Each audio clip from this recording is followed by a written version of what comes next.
اور تمہارے مولوی بغیر دلیل کے ہی لمبی لمبی چھوڑ کے چلے جاتے ہیں. جی ابھی پتہ چل جاتا ہے لمبی لمبی کون چھوڑتا ہے.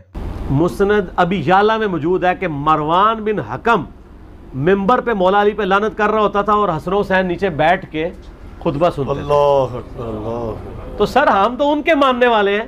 حالانکہ اس روایت کا ثبوت نہ مسند ابی یعلا میں ہے نہ دنیا کی کسی اور کتاب میں ہے. مرزے کے شاگرد یہ روایت کہیں سے ڈھونڈ کر لائیں، لیکن حوالہ دینے سے پہلے مرزے کی بات 2-3 دفعہ سن لیں.